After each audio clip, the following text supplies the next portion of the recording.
Well, I don't want to say obviously I disagree, but it's pretty clear. I disagree. And I disagree because of Colin Kaepernick. I don't disagree for any other reason. I don't disagree because of the cause. I don't disagree because of the protests. I disagree because of Colin Kaepernick and his actions. Ladies and gentlemen, we've been down this road before. Best indicator of future behavior is past behavior. Okay, so protests aside, let's just talk about bringing them into the building, as you said. Let's go through those logistics. Let's go through those steps. It takes a workout, right? Did Colin Kaepernick have a workout set with the NFL? And was the NFL very disappointed, as the headlines read, that Colin Kaepernick moved that same workout within an hour of the workout to do his own workout with full transparency? I don't know where you're from, but if you're an employee, it's kind of hard to say, I want to have my interview where I want it, when I want it, and how I want it. It's kind of not the way it works. We're going to have a competence and interest conversation once again, because that's how I see the world now, through competence and interest. So is Colin Kaepernick competent? There's some question marks. I would say yes, he passes the threshold, like you just named off some names.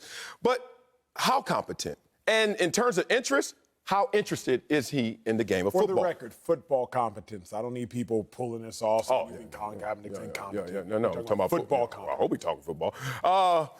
Pull it off if you want to. I'm here. Give a damn. Here we go. Competence. Josh McCown, Mike Glennon, and Matt Moore all have higher career completion percentages than the Colin Kaepernick. I didn't name any good quarterbacks yet. Win-loss. Brock Osweiler got him beat. Brock Osweiler, he more of a winner than Colin Kaepernick? Interesting. Christian Ponder has a higher completion percentage. Christian Ponder, what are you doing?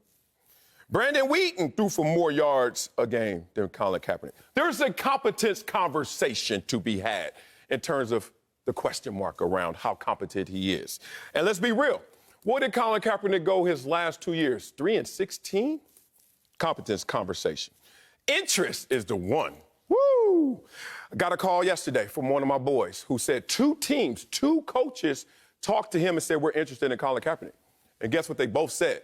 But we're trying to figure out how to bring him in without nobody knowing we're bringing him in. And that's the problem.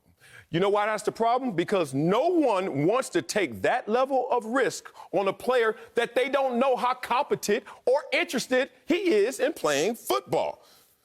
NFL's a privilege, man. It's not a birthright. And I got a little personal issue with this whole conversation again, when I know thousands, as you know, thousands of prospects out there that would do anything just to get a workout. Forget making a league. Hey, I remember when I did my pro day at Columbia, which was rare, right?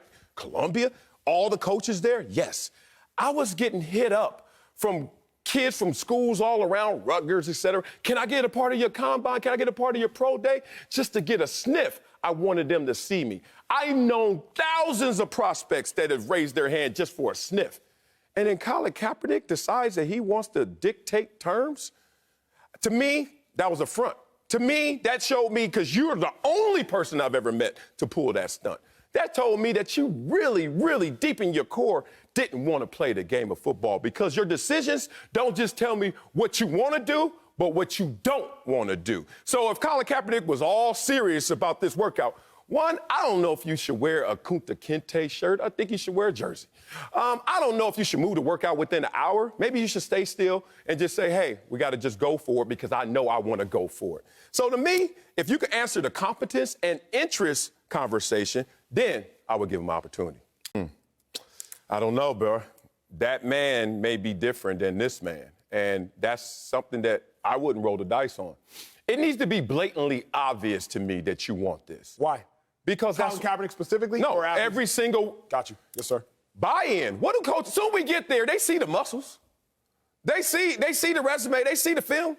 But they trying to see, do you want it? Because game of football, what is it? It's a great game of skill and a greater game of will. Yes, sir. There's always... Football's amazing. God, I love it.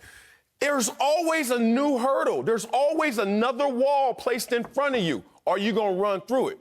Because if you don't run through it, I know somebody who will do it. And Colin Kaepernick stopped short of running through those walls, whether it was through his competency and what we saw his last couple of years. And even though he had 16 touchdowns and 4 interceptions, he was like, oh, okay.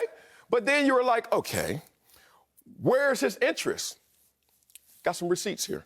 Netflix series, which I didn't watch, Colin in black and white, depicted the NFL as a plantation, at least the combine process, correct? The scene transitions to an open market in America's slavery era as he's talking about the power dynamics of the NFL. Got more receipts.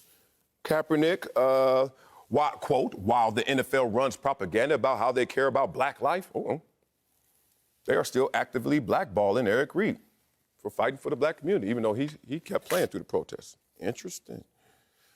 NFL is 60% black, 70% of color, correct? Yeah. 57, I believe, and so, yeah. Weird way to show you slavery. Oh, I understand. It's the power dynamic. It's because they're using you. Boy, my life, my family's life, my generations to come have changed just because of football. That was a childhood dream. I ain't gonna let one dude try to depict it as an adult nightmare. And that's what I don't like about this. Got more receipts, but I think you get the point. How interested are you in playing football when you moved your workout and these are the things coming out your mouth? And I don't know if you really want to climb the mountain back to your greatness. Being real, this is my last point. Keep going. Do you want to climb the mountain to your greatness? Because reports are you don't want to be a backup. Well, it's going to be tough to just insert you as a starter when we don't even know what type of prospect you are, when we don't know if we can even work you out. So do you want a helicopter ride to the top of this mountain, or are you going to grind it out no matter where it is? Third on the depth chart, a team you don't want to play for, et cetera, et cetera, et cetera. But when you have these luxurious demands trying to dictate terms, when you say you want a true, pure opportunity, to me, you're not telling the truth. But here is my question for you, Sel. Marcellus, Wiley's answering. It sounds like you just don't like Colin Kaepernick, meaning you are not separating the art from the artist. And I know you have the ability to do that. Oh, we talk about it offset all the time. You be like, I be DJing. If I'm DJing, I'm still playing R. Kelly's music because R. Kelly was a wonderful artist. Oh, yeah. Now you're like, R. Kelly produced wonderful art. Mm-hmm. You know what I'm saying? Every wedding. It seems though like you are holding the grudge you have against Colin Kaepernick's viewpoint on the NFL against Colin Kaepernick. This is it. Colin Kaepernick, when he got benched, first of all, when you get benched, I've been cut a couple of times. You fall down the hill. You know what I mean? You're not falling up the hill. You're falling down the hill. When you get benched, that's a memo to everybody. Uh-oh, not qualified. And got benched for Blaine Gabbert. Immediately in that moment, that turned into something different than just a benching. We all know the protest started in that moment, right? Fine. Next year, inside reports are you're not going to be a 49er, so do what you're going to do. He doesn't return to the 49ers. Now, other teams is like, we'll bring you in for a workout. Can't guarantee you a starting position. All of a sudden, we started to see not the guy who fully desired the opportunity.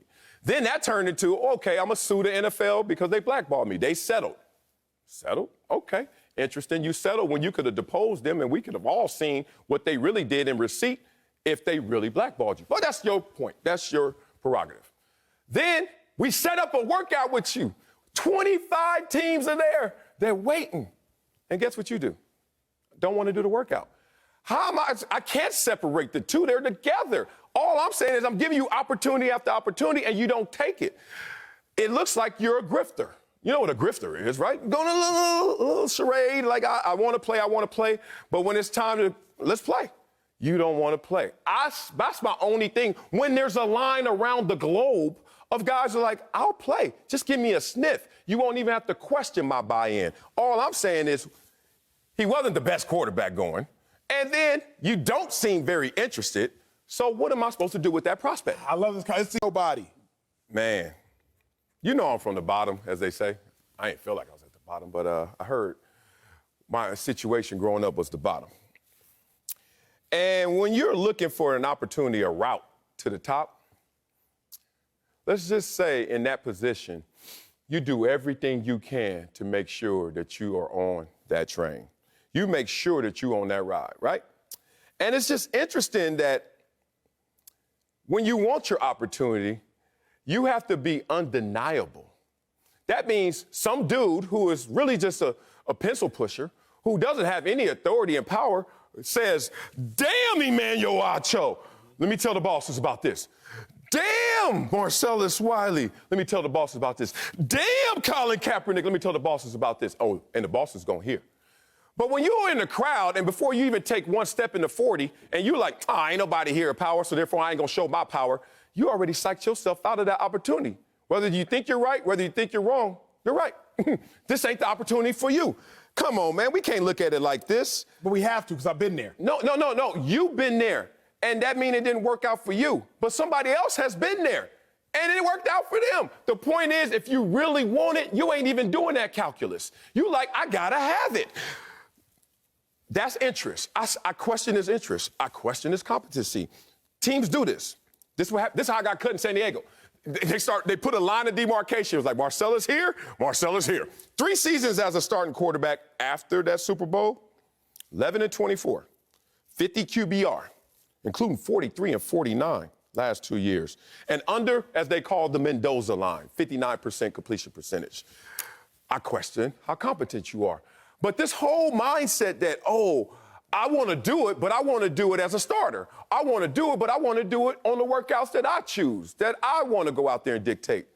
I just haven't met the prospect ever that had that be his road to success. We're going to have this conversation again, right? Yes. Slick Rick going to come up in here. We're going to figure this one out. Coming up, we're going back to Philly.